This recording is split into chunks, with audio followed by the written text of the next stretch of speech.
Hello, everybody. It's me, producer Ross, and welcome to a new video. I'm joined by good old Jon Watson as we review 2020 for Town, the strangest year ever in terms of the Wales and also supporting Town.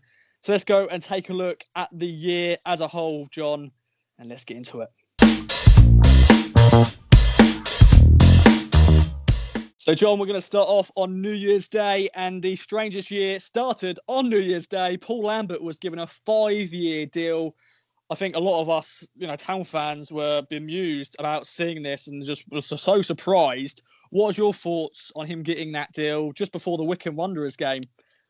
Yeah, to be honest, Ross, I was absolutely shocked. Like most Town fans, I can understand the logic of having longevity and knowing that this is a project. But a 2-year contract, maybe two with an option of a third, I would have gone, I can understand that. Where the hell did 5-year contract come from? Especially, I was at the Lincoln game on the 29th of December, just at the end of the previous year, and we were woeful. There was that lock-in afterwards and all that kind of thing. And you think, there's backing a manager and there's backing yourself into a hole and into a place. I remember texting my dad saying, "Have you heard the news?" And he was like, "No," and he couldn't believe it. He thought I was winding him up, and I was gobsmacked. Really surprised. And actually, in retrospect, looking back, that probably set the tone for the rest of this year, which has been most surreal and most challenging, and for lots of people on a serious note. But on a Town level, it's not been particularly enjoyable either. So maybe that just set the tone for the crazy world of 2020. Well, let's get into, of course, the January fixtures. As I said, the contract was announced before the Wycombe Wanderers game on New Year's Day. That was a 1-1 draw. That was actually live on Sky as well. I completely forgot that was live on Sky. But that was that game. And then January, in terms of results, it was pretty positive. We actually won games, which, we had a dreadful period, of course, in November and December. And then we got some, wins off the board, a 4-1 win against Accrington. That was a fantastic, win. A 0-0 draw against Oxford. That was not a bad result because they finished in the playoffs in the end. Then, a late win against Tranmere, a win against Lincoln City. Then, of course, a defeat against Rotherham. But a good month as a whole in January. Yeah, I think so. It's interesting looking back again now because Lambert describes the season as going wrong later in the year. We all felt that in November and December it went wrong. But actually, looking back at it fresh, as you say, January was a better month than I remember it being, results-wise. Maybe the 5-year contract had a little bit of the bounce. But you certainly you settle for things like the away point at Oxford, who ended up being in the playoffs. The good win against Accrington.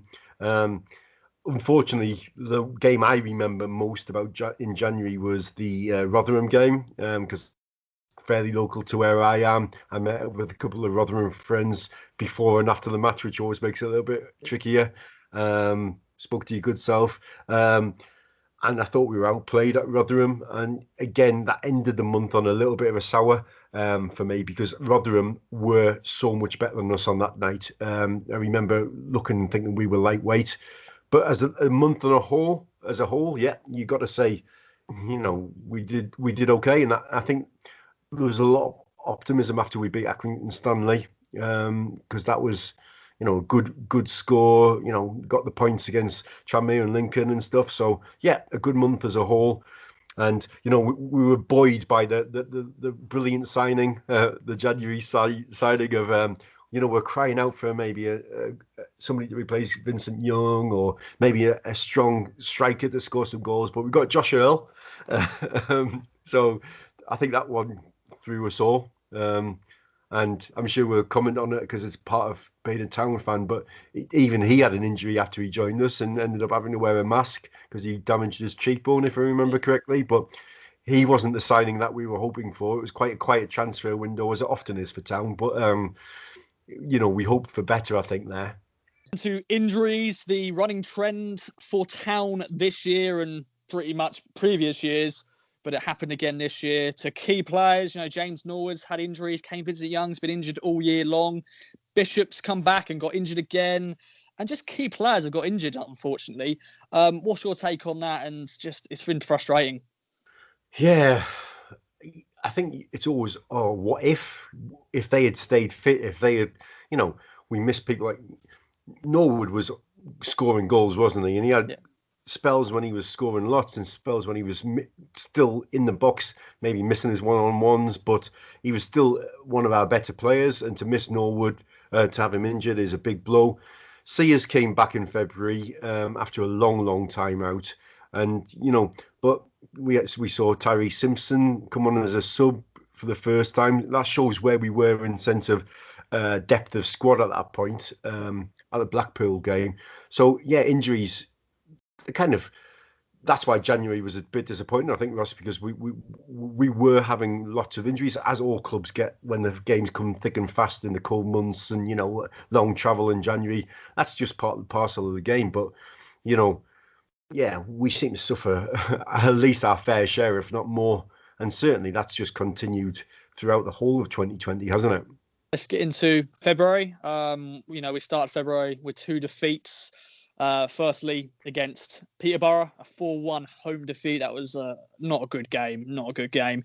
And then, Sunderland, we lost up there at Stadium of Light 1-0, which was a frustrating game to really watch. I think that's probably the last time it was Blackpool game, the last time I probably saw you in the flesh. But yeah, and then, a goalless draw against Wimbledon, then a 4-1 win against Burton, which was the final, win of the 2019-20 season. But that was I think a surprise win for everyone, seeing us score 4 goals. Then February ended with a 1-0 defeat at home against Oxford, and then that 2-1 defeat at Blackpool, because we scored a late equaliser, didn't we? And we thought, oh my God, we're going to win this game, or get a point in this game. And then Blackpool, they went the other end and scored. Well, actually, we went up the other end, and we thought we were going to have a winner. I think it was Freddie Sears had a decent chance, and then we gave away possession, and they went up and that kind of summed up our season, perhaps. The 2 games that I spoke to you at were Sunderland at the Stadium, like my hometown, and that first half we actually came out and showed some character, having been beaten by Peterborough. And that first half we frustrated them. I remember Skew sat in front of the back four, and in the first half we bossed the game without really creating that much, but we were the better side. The type of game when you turn to the person sitting next to you and go, oh, we really need to score when we're on top. And of course we didn't.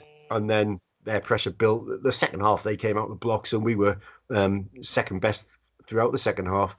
And that, the performance against Peterborough and then a defeat against Sunderland, again, that's the story of 2020. Big teams, or big League One teams anyway, teams in the top 6, top 8, we just didn't get points against. We just certainly couldn't beat them. We got the Wickham draw and the Oxford draw in January, but I think the whole beating big teams, like Rotherham beat us, Sunderland beat us, Peterborough beat us, Oxford then beat us as well. That set the tone. And the game probably told you, again, sums up our season. Promised quite a lot. Suddenly we could get the win, and then bosh, get a kick in the clems right where it hurt, to the last kick of the game, really. And I remember speaking to you after that game, and we got absolutely soaked afterwards, which just felt like, that's the end of our season. It really did. It was pouring down, lashing down, last minute winner for them, and it felt really quite depressing. So February finished on a low note, really, and it was a poor month for us. We started slipping from, being in the top 4 to kind of fading out of that, and slipping down to 6th, 7th, 8th. We just weren't getting the points. Yeah. Then, of course, we went into March, because the Blackpool game was the last away game for fans, and even myself going to an away game. So it does feel like years ago now, because this year has been just unbelievable. We had 2 more games in March before, of course, COVID stopped all football and just all life in general, because the lockdown came in. We were seeing on the news about this virus coming in, but games were still being played. The Fleetwood game was a 1-0 defeat, which was not a good game. And then another defeat against Coventry, another 1-0 defeat. And that was the last game Town played in the 2019-20 season, when, of course, COVID stopped football.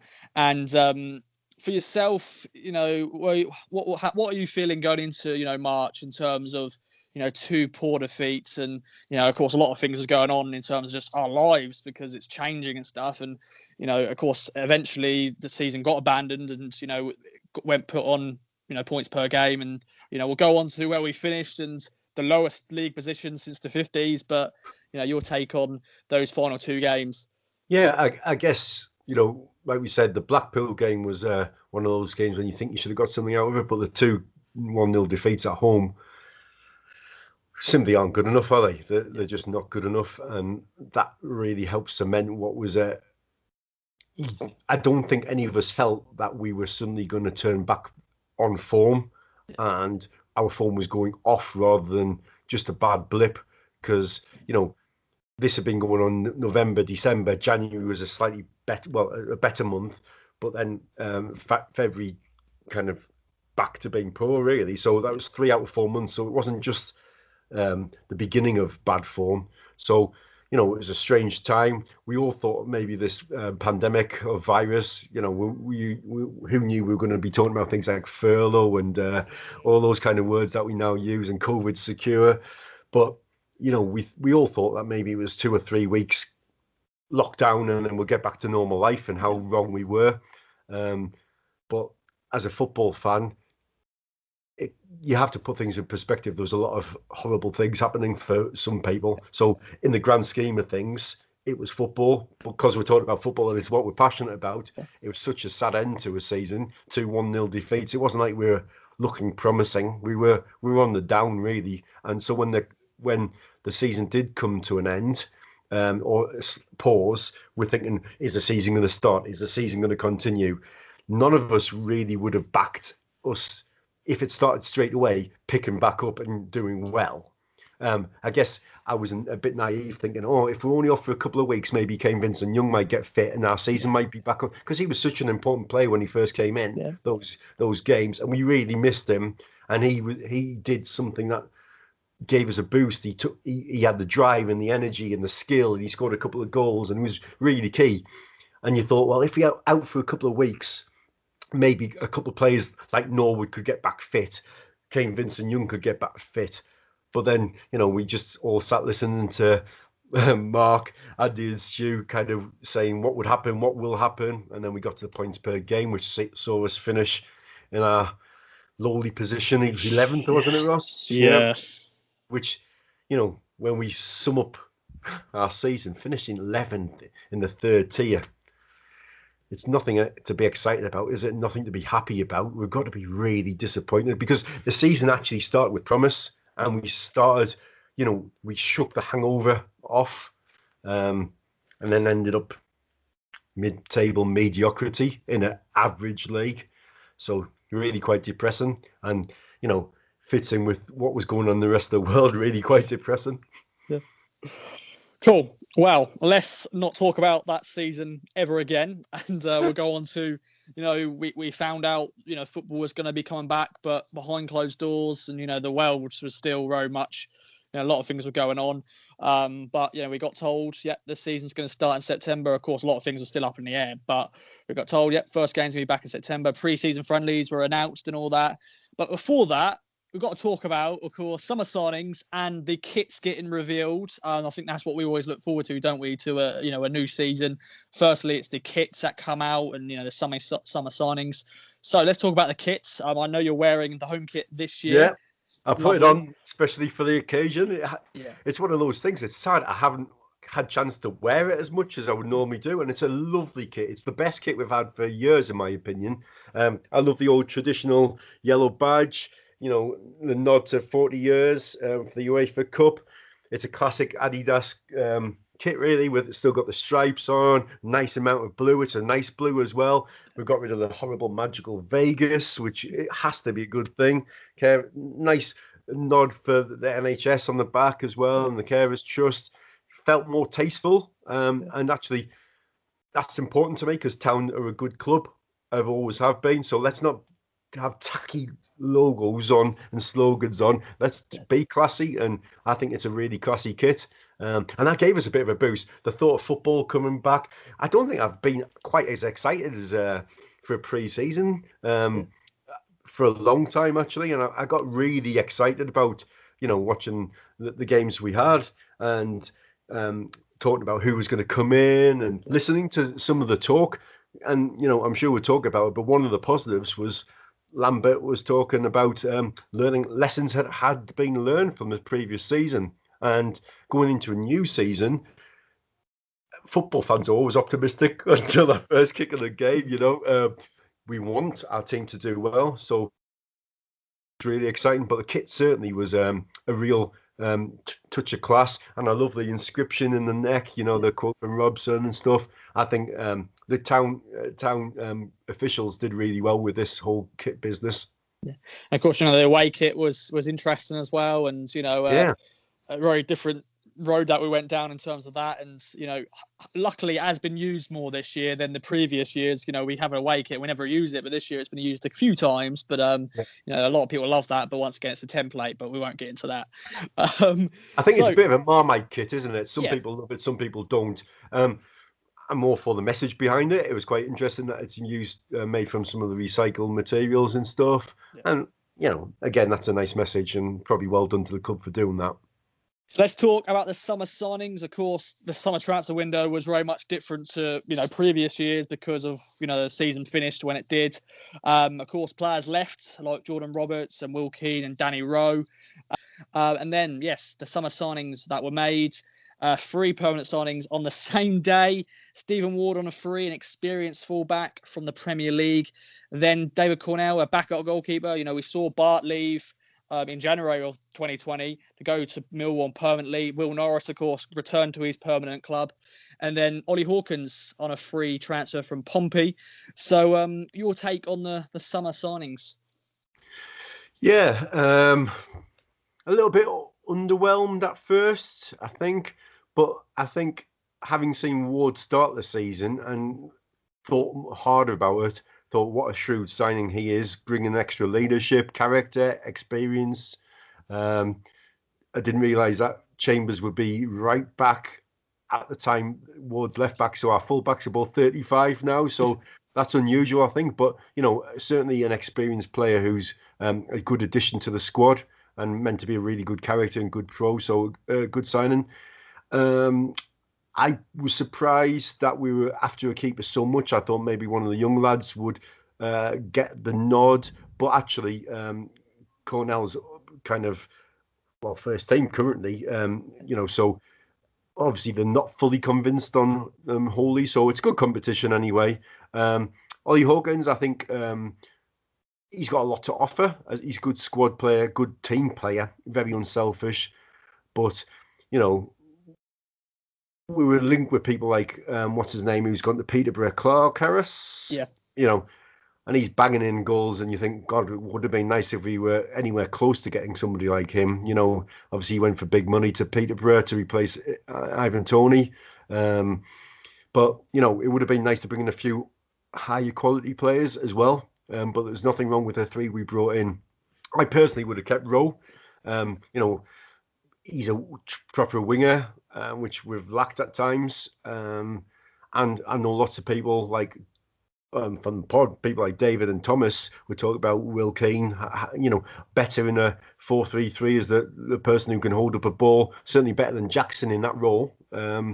So interesting that I guess they probably needed to make some room in the squad wage-wise, and Keane was probably on a higher wage than the others. But no surprise with Jordan Roberts to go, really.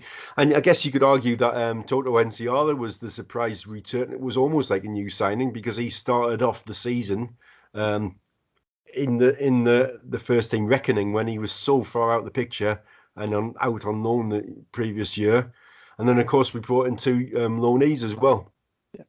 Yeah, McGuinness and Bennett, of course, signed on loan, after a few games in the season. Of course, a lot of us fans were probably saying, more loans, we don't need that. But I think they've both done okay. How do you think they've done so far? I think I was more excited about McGuinness than reality has proven because the Arsenal game, he played really well against us and he speaks really well and he's obviously going to be a good player. He's been a bit patchy, but so have the team. Bennett's, I think, flatters to deceive a little bit. His end product's not there yet. He's certainly not. He's not come in as a loan player that's gone, look at me, I'm in the shop window. I'm going to get a brilliant move from this loan move. It's kind of, he's a squad player, isn't he? and that's what he is.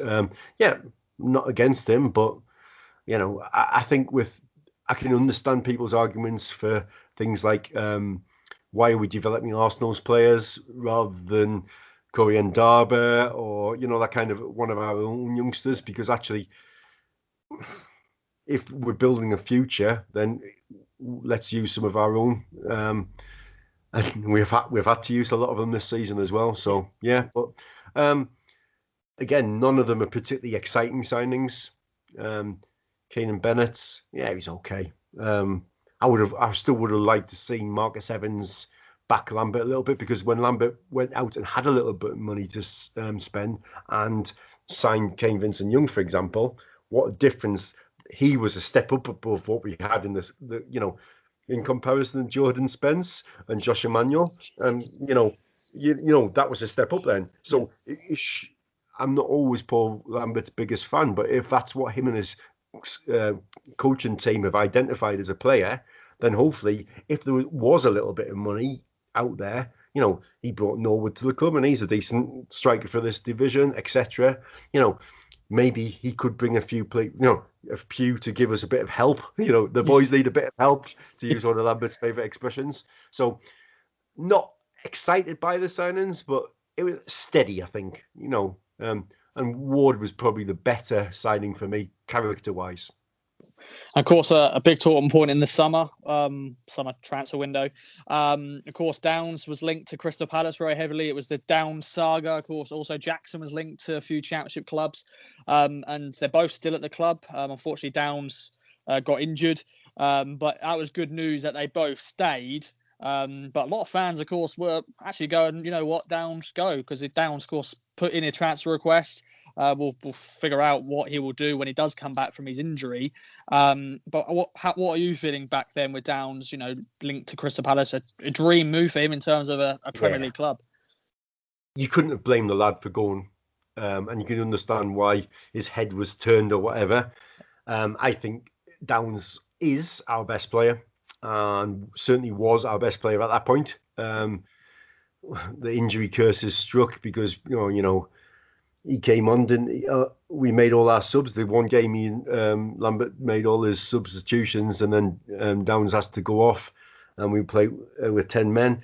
Downs is a really good player, probably our best sellable asset, and if we have to sell somebody, it was going to be him. I was really disappointed that Lambert backed him publicly at first, then suddenly changed his tune and said he needs to get his head sorted out. And that was one of the negatives about the summer, really, wasn't it? And the start of the season, Lambert being inconsistent with some of our players. Wolfen didn't sign the contract, which is brilliant, because Wolfie and Downs are probably our two that we need, and our best two young players, and have really pushed on in the last 2 years. So to have one signed up, even if clubs like Sheffield United were linked with him. I'm surprised Jackson didn't go, actually, because I don't think he fits the system that Lambert's playing. I think Paul Lambert likes him, and he changed the system last year to incorporate him, but he doesn't really fit in. So I wouldn't have been surprised if we let him go, because Bournemouth was sniffing. He was linked with a couple of clubs, but I would rather have sold Jackson and kept Downs. And Downs is, for me, still a huge hole in our side. He's the engine room, isn't he? He works so hard, and is the legs, the power, the passion. He's everything you want in a midfielder, really. So the saddest thing would be if he went to Palace and they loaned him straight out to a championship side. I'd rather he go to a championship side and become a mainstay in their side for 2 or 3 years, and then get to the Premier League that way. Because I can't be doing with the clubs like Chelsea who own 80 players and have them all out on loan or whatever. So, I'm pleased Downs didn't go.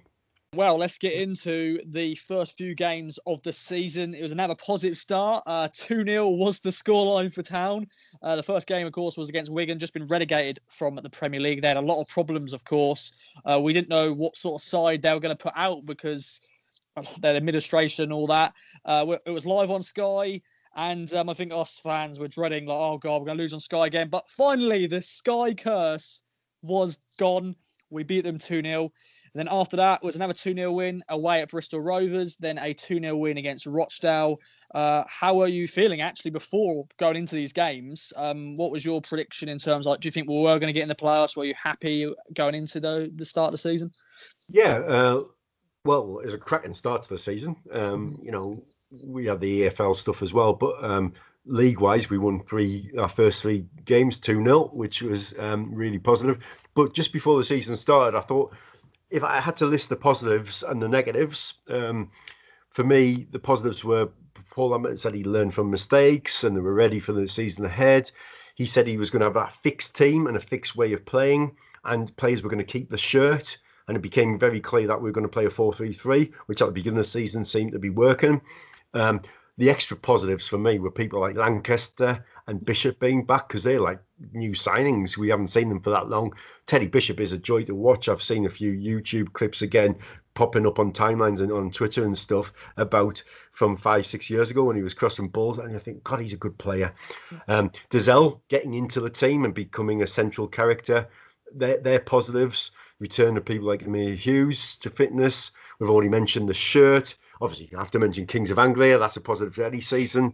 The negatives for me is some of the, I don't want to go into details about because we've talked about it enough, I think, Russ, but we talked about some of Paul Lambert's comments. He was quite strange he gave people like Nydam a shirt, squad number, and then some players didn't get a squad number, and then some players weren't, we can only fit a number of players in the NHS, all that kind of thing, the Photogate incident. Yeah.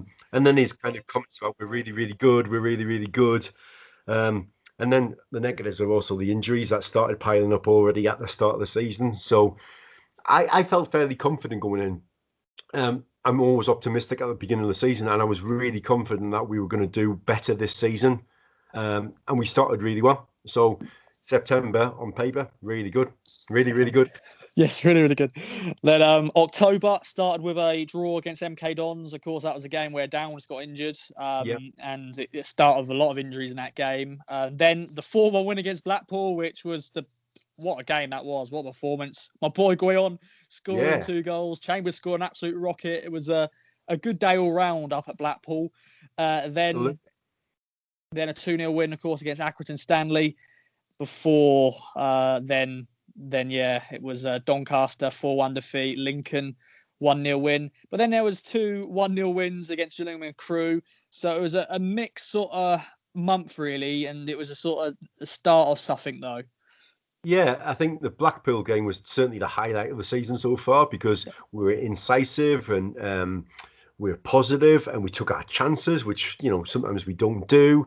And it felt like we could score when we attacked, and it was exciting. I think we were all really buzzing because it was a really, really good performance, and we're not used to it being really convincing. But we looked like, hang on, we're starting to click here. We were moving up the gears and looking like we were a really good side. Edwards was really on fire at the start of the season, taking chances, looking pacey and dangerous and direct.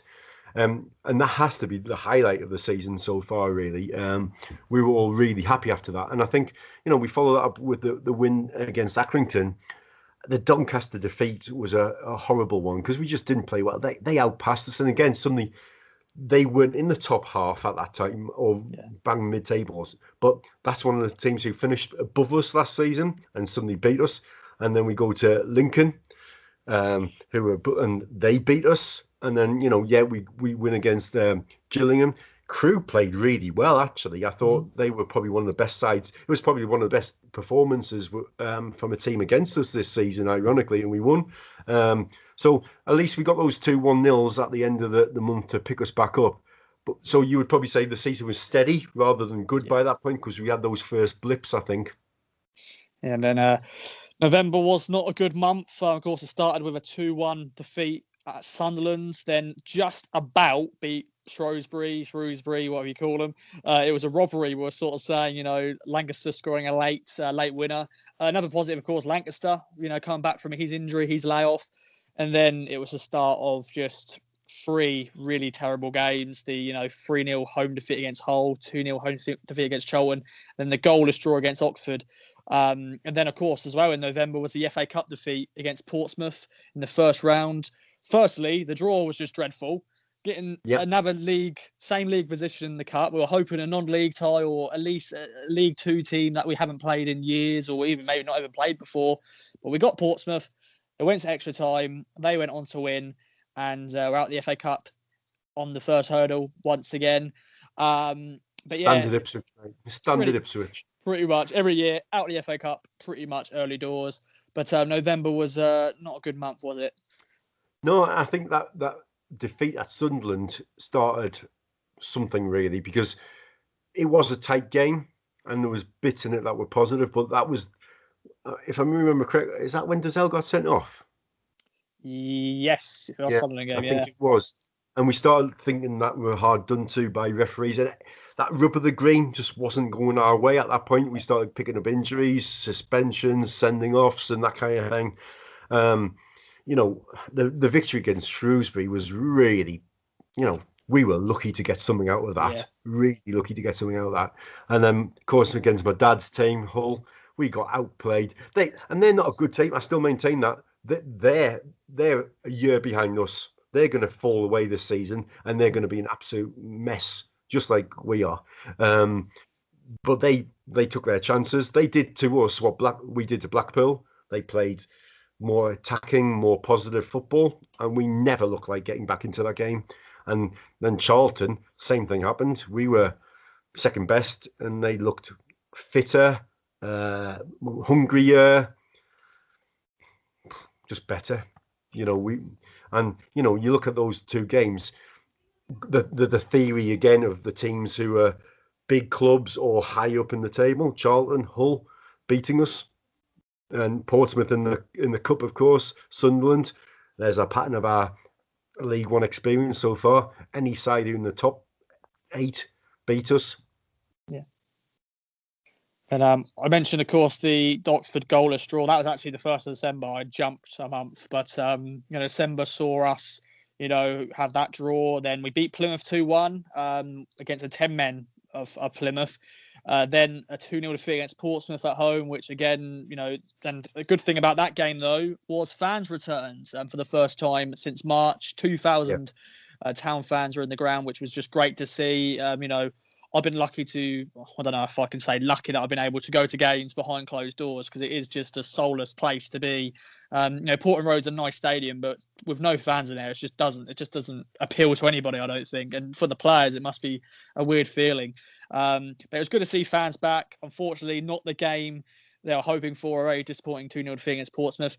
Fans are then back against Burton, a 2-1 win on Tuesday night under the lights, which of course was the last game of 2020 before the Peterborough game got postponed because of the COVID outbreak, for more cases there. And then, of course, we found out that the Wimbledon game and the Northampton game, Boxing Day, and the 29th game, December, are now postponed as well. So the last game of 2020 was the 2-1 win. So we ended off with a win against Burton, who are bottom of the league.